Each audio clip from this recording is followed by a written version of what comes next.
Shaitan basically is a title given to an evil disbeliever, jinn, and it can be a human being as well. And human shaitan is more dangerous than the jinn shaitan, because human जो है वो अशरफुल मखलूक़ात है, और इब्लीस जितना मर्जी अक्लमंद हो जाए इंसान से आगे नहीं निकल सकता। लेकिन चूंकि उसका एक्सपीरियंस इतना है, इब्लीस जो है कब से है, आदम अलैहिस्सलाम के दौर से। उसने वॉर्स देखी हैं, बैटल्स देखी हैं, उसने पॉलिटिक्स देखी है, उसने सिविलाइजेशंस बनती देखी हैं, सिविलाइजेशंस टूटती देखी हैं, रोमन सिविलाइजेशन बनती देखी है उसने जो है वो ग्रीक सिविलाइजेशन बनती देखी है, इस्लामिक सिविलाइजेशन बनती देखी है, ह्यूमन बीइंग्स की रग रग से वो वाकिफ़ है। So he must be a very experienced person, Iblis, और जिसका उसके साथ ताल्लुक़ होगा उसकी तो फिर वाह वाह हो जाएगी। अब बात यह है कि indeed Satan is an enemy to you, so take him as an enemy. ये कौन कह रहे हैं? ये the creator of human being Allah कह रहे हैं, अल्लाह की किताब है। He only invites his party to be among the companions of the blaze, which आया चैप्टर 35 वर्स नंबर 6। अभी अल्लाह की बात है। So Allah is saying कि take him as an enemy, don't take him as a friend. Surely shaitan is to man a stringent enemy. ये है सूरह बनी इसराइल की, कि वो आपका बदतरीन दुश्मन है और आपका पीछा नहीं छोड़ेगा, यानी कि वो हर एक की नेचर से वाकिफ़ है। कुरान हाफिज़ को कैसे ट्रैप करना है, he knows, because he has seen a lot of such people. एक ड्रंकार्ड को कैसे ट्रैप करना है, एक ड्रग एडिक्ट को कैसे ट्रैप करना है, एक नमाज़ पढ़ने वाले को कैसे ट्रैप करना है, एक अच्छे इंसान को कैसे ट्रैप करना है, हर इंसान का उसे पता है। दैट्स व्हाई अल्लाह सुब्हानहू व तआला ही इज़ वार्निंग अस कि शैतान जो है उसको सीरियस लेना चाहिए ना, ऐसे क्रिएचर को जो हमारे पीछे पड़ा हुआ है। लोग तो उसकी एग्जिस्टेंस के ही कायल नहीं है। बहुत से लोग हमारे जो ऑब्वियसली लिबरल क्लास है, उन्होंने तो इन चीज़ों का इनकार कर दिया, बिकॉज साइंस डजंट से कि शैतान एग्जिस्ट। तो science doesn't say a lot of things, बहुत सी थ्योरीज जो हैं वो पेंडिंग है। तो किस तरह से आप कह रहे हैं कि जिन्नात नहीं है, एंजल्स नहीं है? You can't say this thing.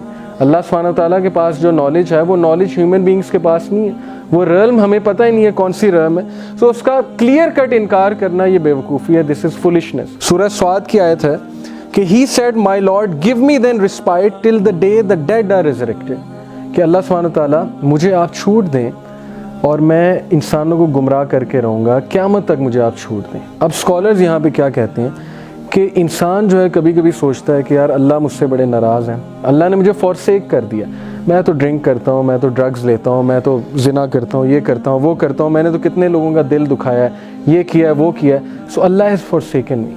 वो कहते हैं कि सुभान अल्लाह, लुक हियर, अल्लाह सुब्हानहू व तआला खुला डिसोबीडियंस कर रहा है। शैतान सामने खड़ा है और अल्लाह को देखा हुआ है उसने, अल्लाह ने क्रिएट किया शैतान को। अज़ाज़ील उसका नाम था और वो बहुत ही नेक जिन था और वो जिनों में बहुत पावरफुल था। अल्लाह ने उसको फरिश्तों का भी जो है सरदार बना दिया था। वो जिन जो है अल्लाह के सामने खड़ा होकर डिसोबीडियंस करता है और अल्लाह से दुआ करता है, अल्लाह कबूल करते हैं। ये दुआ ही है ना, my lord give me respite till the day the dead are resurrected. Allah उसकी बात भी मान रहे। अब ये क्यों मान रहे हैं तो अल्लाह की हिकमत है, लेकिन उलमा इससे एक बात कहते हैं कि लुक एट हियर, शैतान की बात भी अल्लाह ने रिजेक्ट नहीं की, तो फिर आप तो शैतान जैसे नहीं है ना। What does he want? Firstly, सबसे बड़ा सिन कौन सा है अल्लाह सुब्हानहू व तआला के नज़दीक? शिर्क। So his first job is that he wants to involve human beings into शिर्क and he wants to be god on earth and he is trying to be god on earth. How? We will look at it. And make human beings worship him and obey him, this is to defy the sovereignty of Allah. उसकी सबसे पहली कोशिश ये है कि अल्लाह की sovereignty को DeFi करे। जहाँ पे अल्लाह सुब्हानहू व तआला का इमेज वो नेगेटिव कर सकता है, वहाँ पे वो नेगेटिव करे, लोगों को मुतनफ़र करे अल्लाह से। और उसकी सबसे बड़ी अचीवमेंट ये है, अल्लाह सुब्हानहू व तआला का एक नाम है अस्सलाम। Do you know its meaning? What's the meaning of अस्सलाम? The source of peace and security. अब Allah is the source of security. अब शैतान जब आपको सोर्स ऑफ सिक्योरिटी से इनसिक्योर कर दे, थोड़ा सा गौर करना इस सेंटेंस में, सोर्स ऑफ सिक्योरिटी से जब आप इनसिक्योर हो जाओ तो पीछे बचा क्या? उससे इनसिक्योर वो आपको कैसे करता है? नेगेटिव इमेज बना के कि he hates you, he has forsaken you, he doesn't like you, he doesn't listen to your दुआज, ब्ला ब्ला ब्ला, ये सारी जो उसने कहानी गढ़ी हुई है। और ये प्योर सैटानिक वसवसा है। अल्लाह लव्स एवरीवन, ये अल्लाह का वादा है, अल्लाह को कुफार से भी मोहब्बत है। And Allah has warned us in सूरह यासीन, Allah said, did I not ordain for you O children of Adam that you should not worship शैतान। कहते हैं कि क्या मैंने तुम्हें मना नहीं किया था कि शैतान की इबादत ना करो? Verily he is a plain enemy to you and indeed he did lead astray a great multitude of you. Did you not then understand?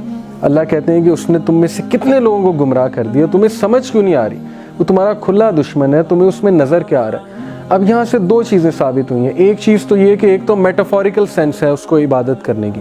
Metaphorical sense میں in one way or other way all of us we worship شیطان in a metaphorical sense. How? Obviously جب ہم اللہ کو ignore کرتے ہیں اور اذان ہو رہی ہے لیکن ہم نماز پڑھنے نہیں جا رہے, تو metaphorically we are obeying who? We are obeying our nafs, we are obeying the شیطان. یا شیطان نے ہمارے سامنے کوئی سن کو مزین کر کے رکھ دیا اور ہم اس سن میں لگ گئے اور اللہ کی یاد سے ہم غافل ہو گئے, تو obviously in a metaphorical sense we are worshipping the شیطان, we are obeying شیطان and obedience is worship. ایک ہے لٹرل سینس میں. لٹرل سینس میں بھی لوگ شیطان کی جو ہے وہ ورشپ کرتے ہیں. یہ ایک ڈاکومنٹری ہے میوزک انڈسٹری اینڈ الومیناٹی, بڑی زبردست ڈاکومنٹری, اس کی 5-6 ایپیسوڈز ہیں, آپ یہ دیکھ سکتے ہیں. اس میں پروف کرتے ہیں کہ these people have sold their souls to Satan, اور یہ جو نشان بناتے ہیں 666 کا, سیٹن کے ہورنز جو بناتے ہیں اسے ہومیج پے کرتے ہیں. اور بڑا زبردست اس میں پروف کیا ہے کہ یہ جو آج کل MTV کے ایوارڈز جو ہوتے ہیں پوری سیرمنی ہوتی ہے ورشپ کی, سیٹن کی. کس طرح سے سرمنی ہوتی ہے, پورا پیکٹ لیا جاتا ہے اس میں سرمنی میں پہلے شروع میں سیٹن کو ہومیج پے کرنے کا, اور وہ سارے جو ڈانسز ہوتے ہیں وہ ڈانسز بھی پروف کیے اس بندے نے کہ پیگنز جو ہیں اس طرح سے ڈانس کر کے سیٹن کو ہومیج پے کیا کرتے تھے. اور ایگزیکٹلی وہی ڈانس سٹیپس ہیں جو میڈونا کے گانے کے, وہ ایگزیکٹلی وہی ڈانس سٹیپس ہیں جو پیگنز جو سٹیپس کیا کرتے تھے سیٹن کی ورشپ کے لیے. اور یہ فری میسنس. سو پروفس قرآن سے بھی ہوا, it's not a conspiracy theory, it is quite real کہ these people they are in touch with devils. اب یہ دیکھیں آپ, ہورس کے پیچھے سن, یہ ہورس ہے گاڈ. آپ دیکھیں جیزس کے پیچھے سن نکل رہا ہے, ان کے ہارنز کے پیچھے سے, سر کے پیچھے سے, اس کے پیچھے سے سن نکل رہا ہے, کرشنا کے پیچھے سے سن نکل رہا ہے, یعنی کہ سیٹن کے ہارنز کے پیچھے سے سن نکلتا ہے. تو حدیث ثابت ہو گئی, اس حدیث کے مطابق یہ ساری پینٹنگز ہیں, یعنی کہ انڈائریکٹلی سیٹن کو ہی جو ہے وہ ہومیج